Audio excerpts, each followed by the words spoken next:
Assalamualaikum warahmatullahi wabarakatuh. Bertemu lagi dengan saya, Clarissa Lutfia Rahmat, dengan NIM H96218054, mahasiswi UIN Sunan Ampel Surabaya dari Prodi Sistem Informasi semester 6.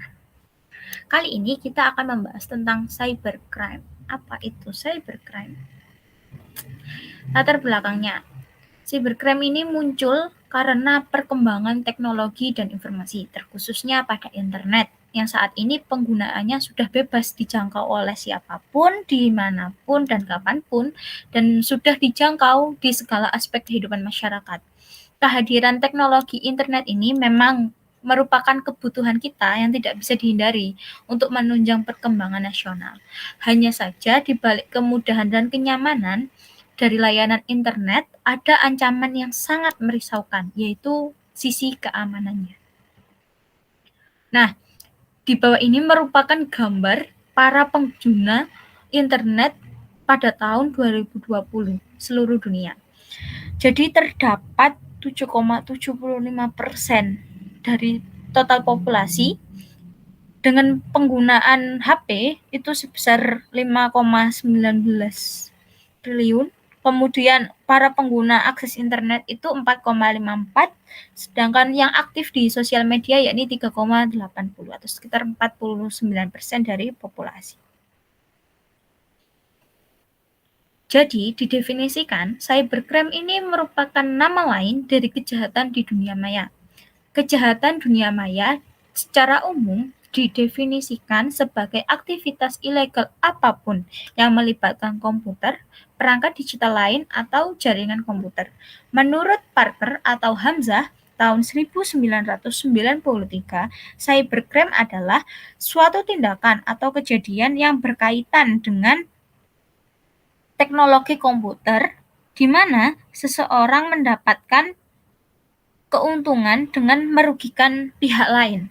Sedangkan menurut Widodo tahun 2013, pengertian cybercrime adalah semua kegiatan individu maupun kelompok yang memakai jaringan komputer sebagai sarana melakukan kejahatan atau menjadikan komputer sebagai sebuah sasaran kejahatan itu sendiri. Jenis-jenis cybercrime. Yang pertama ada peretasan. Peretasan itu merupakan tindakan yang dilakukan oleh penyusup dengan mengakses sistem komputer tanpa izin. Biasanya si peretas ini memiliki kemampuan atau pemahaman yang baik dengan komputer. Namun hal ini sering disalahgunakan untuk melakukan sebuah aksi kejahatan. Yang kedua yaitu hacking. Hacking merupakan tindakan berbahaya yang seringkali dilakukan oleh para programmer profesional untuk mengincar kelemahan atau celah dari sistem keamanan. Para hacker ini biasanya mendapatkan keuntungan berupa materi atau kepuasan pribadi dari tindakan mereka tersebut. Meski begitu, hacker tidak selamanya bernotasi buruk. Banyak hacker yang diberi tugas oleh pihak berwenang untuk menemukan kelemahan atau menemukan celah dari suatu sistem sehingga mereka bisa memperbaiki celah tersebut. Tapi ada juga hacker yang diberi izin oleh pihak yang berwenang untuk melakukan pelacakan keberadaan sebuah buronan. Yang ketiga adalah carding. Carding sendiri merupakan istilah yang kerap digunakan untuk menyebut penyalahgunaan informasi kartu kredit milik orang lain. Biasanya para pelaku carding akan menggunakan akses kartu kredit milik orang lain untuk membeli barang belanjaan secara online. Setelah itu, barang tersebut akan dijual kembali dengan harga murah untuk mendapatkan keuntungan yang lebih banyak. Selanjutnya yakni menyebarkan konten ilegal. Menyebarkan konten ilegal merupakan kejahatan yang sudah melanggar undang-undang.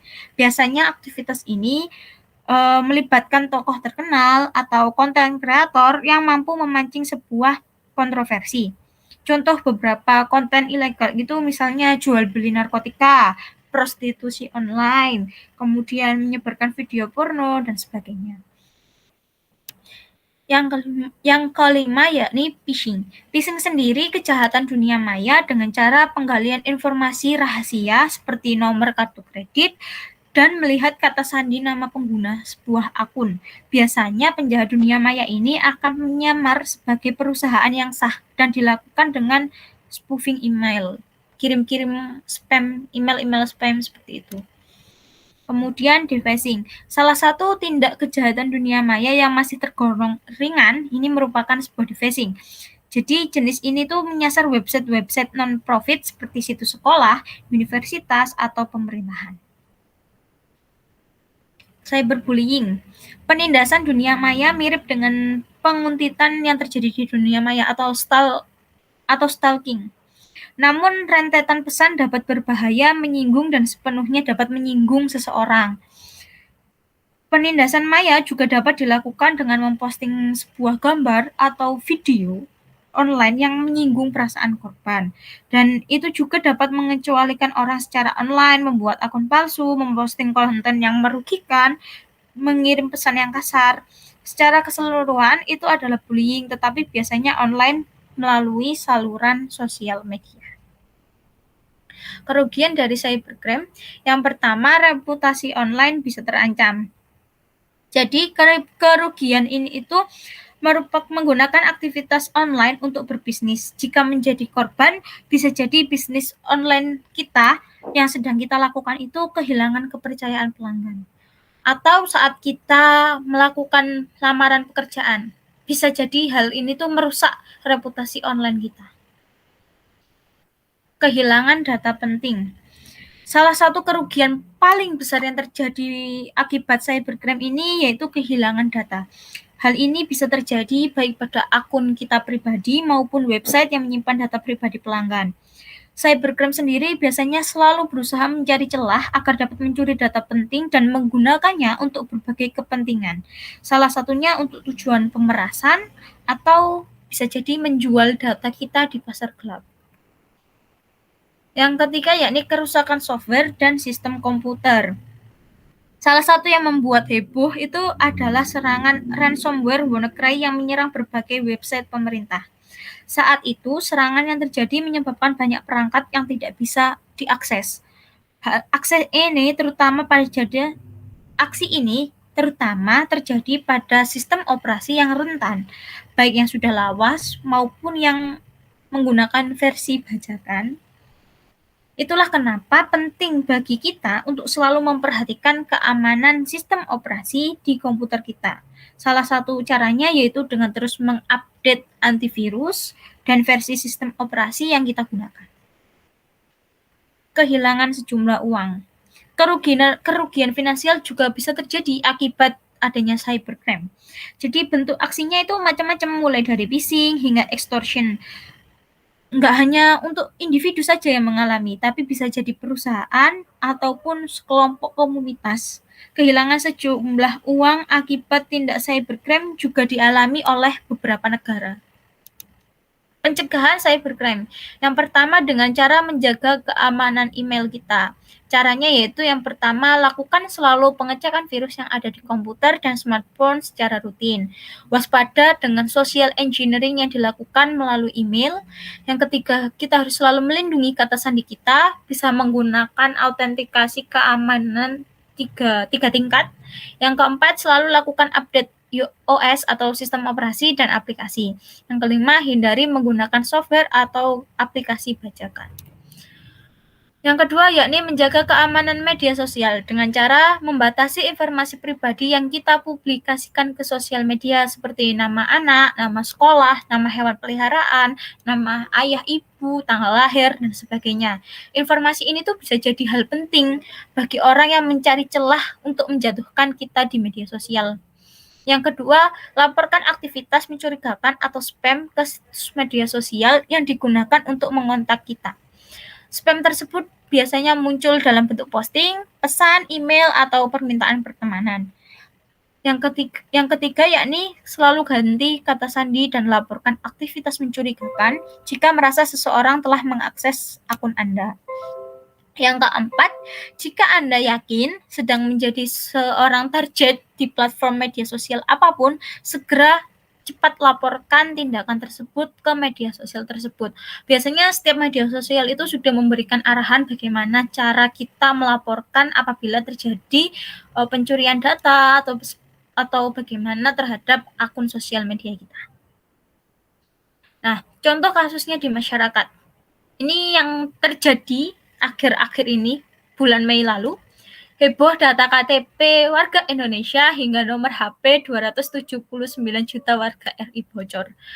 Dilansir dari sebuah tweet yang pemilik akun @nagels menyatakan bahwa ada screenshot di mana di situ dijual akun-akun KTP warga Indonesia dengan contoh akun tersebut. Jadi ada contohnya biar dia tidak dikira bohong. Kejadian ini tuh cukup menghebohkan warga Indonesia dan banyak warga Indonesia yang melaporkan hal ini sehingga di cross check kembali oleh Kominfo. Dan yang ini ada lagi contoh kasus, yakni kasus cyberbullying terjadi pada salah satu anak artis, yaitu Shandy Aulia. Banyak yang mengatakan bahwa anaknya tersebut kurus kering, kekurangan gizi, malgizi, dan sebagainya. Dan kata-kata itu cukup menyinggung ibu korban sehingga terjadilah pelayangan somasi kepada para warganet yang sudah mengomentari hal-hal buruk terkait anaknya. Peraturan perundang-undangan tentang cybercrime. Meskipun terjadinya cybercrime ini meningkat, tetapi di Indonesia sendiri sudah ada UU yang mengatur tentang cybercrime, yakni UU nomor 11 tahun 2008 tentang ITE yang mengalami perubahan pada tahun 2016. Nah, untuk dasar acuan dijatuhinya hukuman itu menggunakan Kitab Undang-Undang Hukum Pidana atau KUHP. Dan ada sebuah lembaga yang menangani masalah keamanan, yakni Badan Cyber dan Sandi Negara atau BSSN.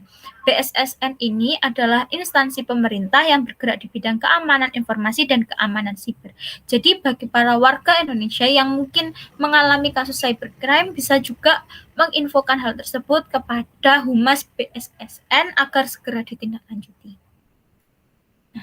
Terima kasih, demikian yang dapat saya sampaikan, kurang lebihnya saya mohon maaf dan semoga bermanfaat untuk kalian semua yang mendengarkan. Sampai bertemu kembali, see you.